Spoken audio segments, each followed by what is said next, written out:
여러분 평안한 주말 보내고 계십니까? 주말엔 매일경제 김명준입니다. 22대 국회의원을 뽑는 총선 후보 등록이 마감됐습니다. 비례대표 등록을 신청한 정당만 38개에 달해서 이번에도 일일이 수작업으로 개표를 할 가능성이 커졌습니다. 그런데 여야 모두 그동안 약속한 여성과 청년 공천 비중은 미미합니다. 결과적으로 약속을 못 지킨 셈이죠. 과연 선거 공약은 지켜질 수 있을까요? 주말엔 매일경제와 함께 그 고민 같이 해보시기 바랍니다. 오늘 함께 해주실 네 분 소개해드리겠습니다.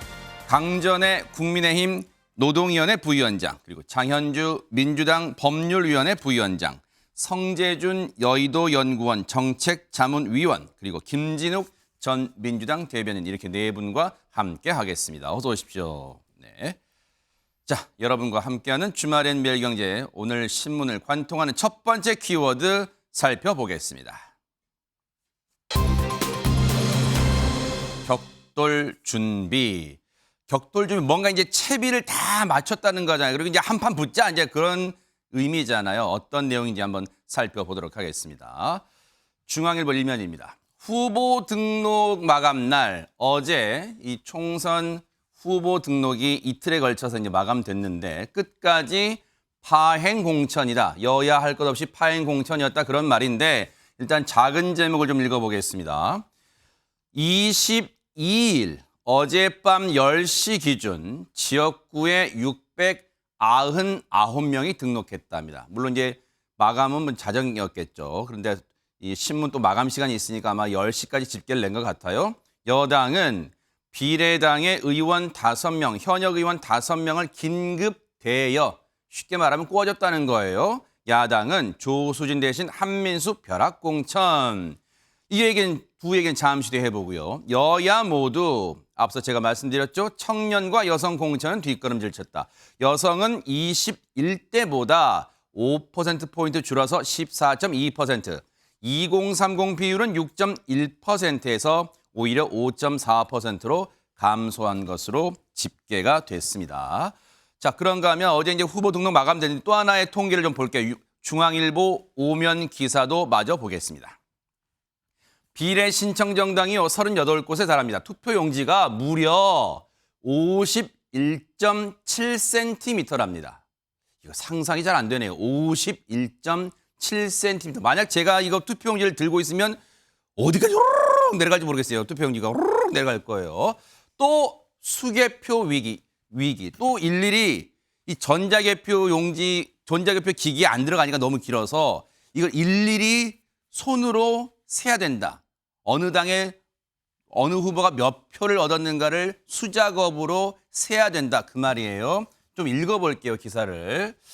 자, 40 총선 비례대표 선거에서 또다시 수개표가 이루어질 가능성이 생겼다. 중앙선관위가 34개 정당 46.9cm 길이 투표용지까지 자동 개표가 가능한 투표지 분류기를 도입했지만, 쉽게 말하면 34개 정당이 투표용지에 들어갔을 때 이 전자투표기로 셀 수 있다는 거예요. 그런데 지금 앞서 보셨죠? 38곳, 투표용지가 51.7cm보다 보니까 이건 투표지 분류기, 즉 전자개표는 어려워졌다.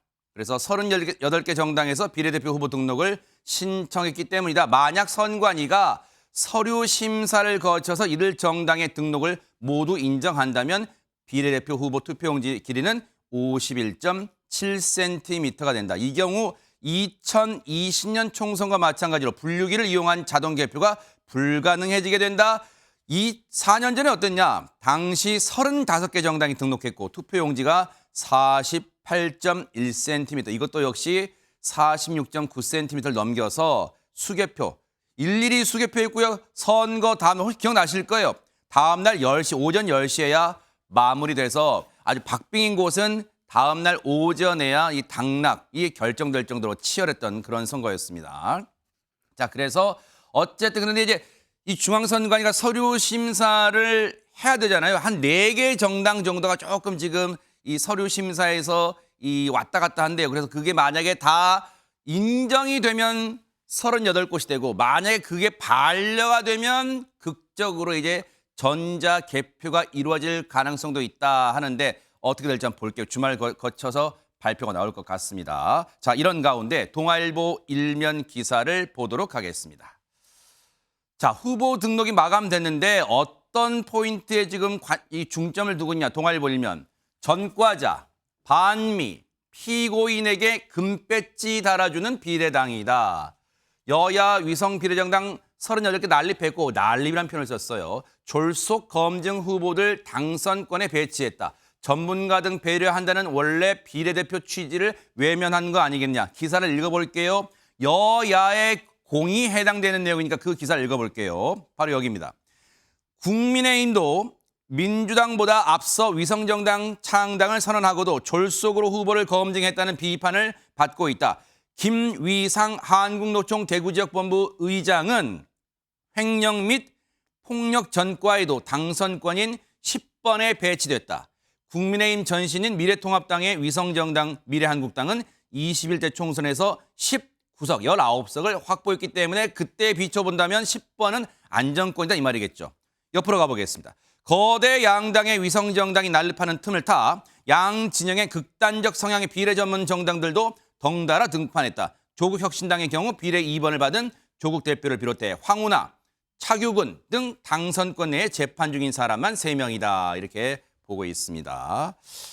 지금 뭐 여야 할 것 없이 이제 위성정당은 만들었어요. 그런데 장현주 부위원장님, 이제 뭐 신문도 지적한 거죠. 뭐 동아일보뿐 아닙니다. 여러 신문들 지적하고 있습니다만 이번 총선 과정에서 뭐 지역구 후보도 그렇습니다만 이 비례대표 후보의 검증 과정이 부실했다는 비판을 좀 면키 어려운가요? 어떻습니까? 그래서 국민들 보시기에는 또 다소 부족함이 있어 보이는 것도 사실입니다. 뭐 여야 할 것 없이 지금 비례대표를 정함에 있어서 위성정당도 만들고 또 인재도 또 영입을 하고 또 비례대표 순번을 정할 때까지 마지막까지도 뭐 서로 간에 진통을 빚었던 것도 사실인 것 같은데요. 아시다시피 국민의힘 같은 경우에는 또 국민의 미래에 비례대표 명단을 두고 계속해서 좀 갈등이 있어 오지 않았습니까? 그러다가 극적으로 밤에 또 명단이 조금씩 수정이 되고 또 이런 모습들도 비춰졌는데요. 그만큼 얼마나 시간을 촉박하게 또 인물에 대한 검증이라든지 이런 부분이 조금 부실했을 수 있겠다라는 국민의 지적이 있을 수 있을 것 같습니다. 네. 이제 명단이 확정이 되었기 때문에요. 이제 국민들께서 그냥 단순히 추상적으로 비례정당은 어느 정당이 득표하겠다라는 이제 결심에서 더 구체적으로 마음을 결단하실 시기로 들어왔다라고 생각합니다. 네. 명단을 보면서 인물의 면면들 그리고 그 인물들의 경력 하나하나를 살펴보시면서 내가 비례표는 어느 정당에 투표를 하겠다라는 결심을 이제 하시는 단계라고 생각이 드는데요. 네. 그렇기 때문에 정당으로서도 당연히 인물에 대한 검증들 당연히 까다롭게 했어야만 했고 그리고 앞으로도 더 국민 눈높이에 맞춰가야 함은 분명해 보입니다. 네. 특히 이 비례대표의 취지가 결국에는 직능별 전문가들을 국회에 보내는 것이고 그렇죠. 그리고 소수 세력들을 대변할 수 있는 그런 대변인들을 결국 국회에 입성하게 해주는 그런 것이 목적이 그렇죠. 아니겠습니까? 그렇다면 그런 눈으로 봤을 때 그런 각 정당들이 내놓고 있는 비례 명단들의 면면을 보시면서 국민들께서 다소 부족함이 있더라도 그래도 상대적으로 조금 더 나은 당에 투표를 해주시리라 그렇게 기대를 해봅니다. 네. 총선 끝나면 모르긴 몰라도 여야 할 것 없이요. 이 승패를 떠나서 이 비례대표 공천 문제 이건 좀 다시 한번 점검을 해볼 필요가 있지 않을까 그런 생각이 들어요. 앞서 이제 후보 등록 마감됐으니까 한번 간단하게 정리를 해볼게요. 자, 어느 정도의 평균 경쟁력을 보이는가 뭐 그런 것도 관심이죠. 물론 내 지역구에는 누가 나왔나 관심이지만 볼게요. 전국 지역구 의원은 254명을 뽑습니다. 254개 지역에 699명이 등록했고요. 평균 경쟁률은 2.75대 1을 보이고 있습니다. 앞서 말씀드린 것처럼 비례대표 등록 정당은 신청 정당은 38곳에 달하고요. 역대급이네요.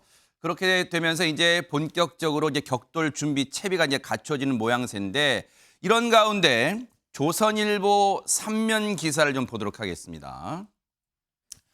자, 부랴부랴 지역구 의원 5명을 더 보낸 여당 국민의힘을 얘기하는 거죠. 비례정당 4번을 받았다. 저 보세요. 오른쪽 가겠습니다. 비례대표 투표 용지의 정당 순서가 이렇게 되는 거예요. 국민의힘의 비례정당이 이제 국민의힘이 이 비례 투표용지 정당 순서 받아서 3번은 더불어민주연합, 그리고 4번은 국민의미래 위성정당이 받았고요. 그리고 5번은 녹색정의당, 6번 새로운미래, 7번 개혁신당 등등등 됐습니다. 그리고 8번 자유통일당, 9번 조국혁신당. 왜냐하면 또 왜 우린 또 안 불러줘요? 그럴까 봐 여기 나온 것도 다 불러드릴게요. 자, 불러드렸습니다. 자, 그런데 하나 더 볼게요. 기사 하나 더 보겠습니다. 그 다음 기사 볼게요. 동아일보 3면도 여당 위성정당 기호 4번 사수 지켜냈다는 거잖아요. 국힘 막판 의원 5명 꼬아주기다. 이거는 강전의 부위원장님께 안 여쭤볼 수가 없어요. 네. 국민의힘 입장에서 여당 입장에서 비례대표 기호 순서 4번을 지금 사수란 표현을 썼어요. 네. 4번이 왜 중요한 거예요? 아무래도 지역구 국회의원과 이제 투표 용지에 있어서의 비례를 맞추기 위한 것이라고 보이는데요. 지금 현행법상으로 위성정당을 지금 만들고 있지 않습니까? 일단 지역구 국회의원을 할 때는 가장 의원 수가 많은 더불어민주당의 1번 그리고 국민의힘이 2번이 되는데요. 이 양정당 같은 경우에는 비례를 내지 않고 비례용으로 위성정당을 따로 지금 창당을 한 상황이죠. 그랬죠. 그렇기 때문에 지금 화면 보시는 것처럼 3번은 더불어민주연합, 4번 국민의 미래로 해야 일단 지역구 투표를 할 때의 그 투표 용지와 순서가 같아지게 되는 것입니다. 네. 그렇기 때문에 국민의힘 입장에서는 사실은 뭐 의원을 더 많이 보낸다면은 3번을 받을 수도 있는 상황이었어요. 하지만 서로 간에 뭐 암묵적 합의라고 해야 될까요? 이 순서를 맞추는 것이 있었기 때문에 더불어민주연합이 현재 14명으로 되어 있어서 국민의힘에서는 13명을 보내게 된 것이죠. 그런데 이제 조금 국민의힘이 그 과정에서의 실수가 있었던 부분은 뭘까요? 지적하지 않을 수 없는데요. 현행법상 봤을 때는 비례대표 그 순번에서 앞순위로 올라가려면 그 지난 총선에서 3% 이상의 비례 의석에 있어서 3% 이상의 득표를 했었어야 되거나 아니면은 현행으로 지역구 의원이 5명 이상이 있어야 됩니다. 네. 그런데 이번에 더불어민주연합이나 국민의미래 같은 경우에는 이번 22대 총선을 겨냥해서 신당을 창당을 한 것이기 때문에 지난 총선에서는 뭐 이제 투표에 참여를 할 수가 있는 상황이 아니었죠. 예, 그렇기 예. 때문에 지역구가 5명 이상 있었어야 되는데 국민의힘이 약간 그 부분을 놓쳤었군요. 놓쳤다가 네, 후보 등록 전에 확인을 하고 그 5명의 이번 공천 과정에서 탈락한 의원들을 보내게 된 거거든요. 긴급 수혈한 거네요. 네, 그렇습니다. 그렇기 때문에 지금 언론에서는 4번을 사수했다라고 표현을 하고 있는 것 같습니다. 그렇군요. 지역구 투표용지 순서랑 위성정당 투표용지 순서 맞췄다. 아마 이제 그렇게 해석이 돼요. 그런데 이런 가운데 동아일보 3면에 또 다른 기사가 있어요. 그건 볼게요.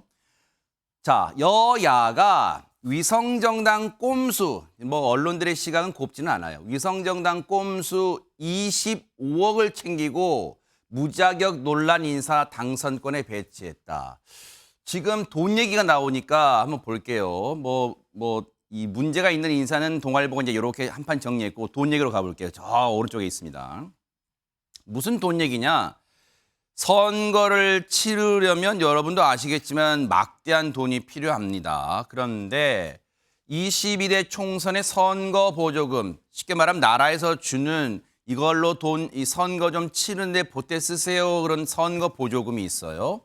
예상 수령 금액, 아직 받은 건 아니니까 예상 수령 금액이에요. 정당별로 보세요. 국민의힘이 101석이고요, 현재. 그다음에 125억 정도를 받을 걸로 보여요. 더불어민주당은 142억, 약 125억. 근데 왜 시청자분들이 의원수 142고 더불어민주당 142고 국민의힘 101석인데 왜 비슷하게 받아요? 이게 법이 그렇답니다. 이 여야 원내 교섭단체에게는 500억 중에 절반, 그러니까 250억을 나누다 보니까 거의 비슷하게 가져가는 거예요. 250억을. 그리고 나머지 500억 중에서 더불어민주연합, 위성정당이죠. 민주당 계열의 더불어민주연합이 25억을 가져갈 것으로 보이고 국민의 미래가 25억을, 그리고 녹색정의당은 25억, 새로운 미래도 25억. 대충 보니까 한 5석, 기본 5석 정도를 얻으면, 지금 마지노선처럼 보이죠?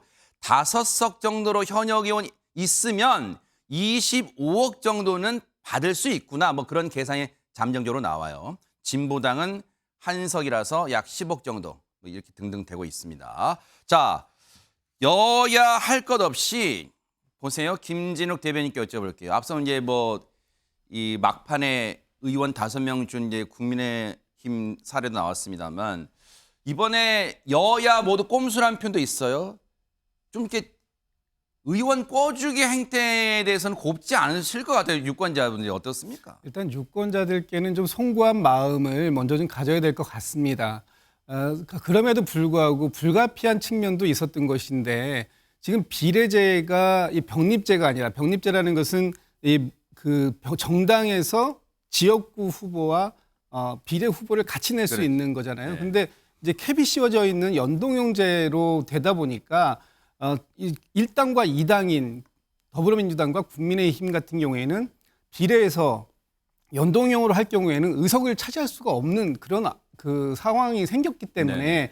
어쩔 수 없이 위성정당을 만들 수밖에 없었고 그 위성정당을 만드는 과정 속에서는 또 좀 전에 말씀들을 주셨던 것처럼 순번이 또 중요한 것이 되겠고 네. 그리고 이제 마지막으로는 이렇게 지금 그 국고 보조금까지 다 연동이 되어 있습니다. 네네. 이제 뭐 국고 보조금 때문에 갑자기 뭐 의원을 꿔주고 맞춘 건 아니지만 네. 어쨌든 이 연동형제의 취지를 최소한 살릴 수 있는 그런 방향으로 가야 되겠고 그 방향으로 가다 보니까 의석들이 필요하고 네. 이런 뭐 순초적인 상황들이 있었는데 이제 이번 계기를 통해서 지난번과 이번 두 번 연동형제를 해봤지 않습니까? 이 연동형제가 갖고 있는 장점도 있고 단점도 있습니다. 이 부분에 대해서는 아마 22대 국회가 시작되면 좀 본격적으로 논의해서 다음 23대 국회가 시작되기 직전에 이것을 해결하려고 하지 말고 22대 국회가 시작되면 바로 논의를 좀 그렇죠. 시작해서 그 모두가 수긍할 수 있는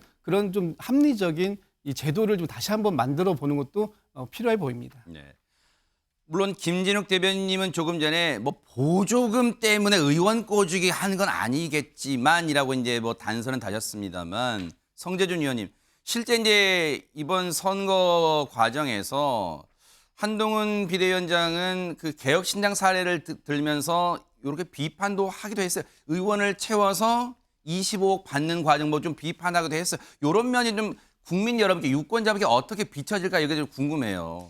아무래도 이제 그 개혁신당 문제 같은 경우는 한동훈 위원장이랑 조금 이제 뭐 썰전 아닌 썰전이 있었습니다. 그랬죠. 관련돼가지고 이제 선관위 또한 마찬가지 유권 해석까지도 나왔었고, 그래서 뭐 당원들의 어떤 뭐 후원금 같은 걸 통해 가지고 반납할 수 있다, 뭐 이런 식의 뭐 주장까지도 예, 나왔던 예. 상황인데 문제가 되는 거는 25억 정도가 지금 뭐 아까 저기 제목에서 챙겼다라는 표현까지도 있는데 네. 저게 국민들의 세금 아니겠습니까? 아하. 국민들의 세금을 통해 가지고 민주주의의 근간이 되는 선거를 위해 가지고 국민 여러분들의 이제 어떤 양해 속에서 이게 지금 지급이 되는 상황인 것인데 과연 근본적으로 정말 세금이 들어갈 만한 가치가 있는 일일까라는 거에 대해서 많은 분들이 의구심을 가지실 것 같아요. 이쯤 됐으면 제가 봤을 때는 비례대표제 자체를 완전히 뜯어 고쳐야 되는 수준이 아닐까라는 생각이 듭니다. 2019년도 당시 이제 그 준연동제부터 시작해 가지고 뭐 여러 가지 이제 그 안건들을 패스트트랙까지 올려 가지고 이거 통과시키지 않았습니까? 예. 그때 나왔던 비판이 뭐였냐면은 아니 다른 것도 아니고 선거와 관련된 문제인데 이렇게 졸속으로 처리한다는 게 말이 되냐라고 하는 지적이 있었습니다. 예. 굳이 그거를 패스트트랙까지 올려가지고 할 필요가 있었을까라는 의문이 있었는데 예. 이제 와가지고 그게 다 드러나는 거 아니겠어요. 대한민국 정도의 이제 크기, 대한민국 정도의 인구수에서 정당수가 38곳이나 나온다는 게 이거는 비상식적인 것이고 아하. 그리고 준연동제 같은 경우도 원래 취지 같은 경우는 뭐 미국같이 큰 어떤 지역이면 또 모르겠습니다만 우리나라 정도 된다라고 한다면 글쎄요 제가 봤을 때 뭐 다양성을 확보하기 위해서 이런 선거제도를 바꾼다라는 것도 솔직히 좀 이해가 안 되거든요. 그리고 그 다양성 결과 지금 만들어진 것들이 어떤 모습을 우리가 지금 마주하고 있는 겁니까? 사실상 진짜 무자격 그 자체인 거예요. 국가를 부정하고 그리고 이제 뭐 반국가 세력뿐만 아니라 아예 그냥 민주주의를 부정하는 그런 사람들조차 당선권에 있다라는 지적이 나오고 있습니다. 그것뿐만 아니라 아예 지금 법원에서 실형까지 선고받은 사람까지도 당선권에 네. 들어가 있습니다. 이미 법치라고 하는 것 자체가 그러니까 이런 잘못된 비례제도로 인해 가지고 자기의 어떤 법적 문제를 정치적으로 해소할 수 있는 수단으로 돼버린 게 아닌가 그런 좀 안타까움이 있습니다. 그러네요. 네 분 말씀의 공통점은 분명히 찾을 수 있겠네요. 22대 총선 끝나면 반드시 선거제 한번 손보고 비례대표 취지도 맞는지 다시 한번 좀 들여다볼 필요가 있어요. 왜냐하면 우리의 세금이 쓰이는 문제이기 때문에 더더욱 그런 것 같습니다.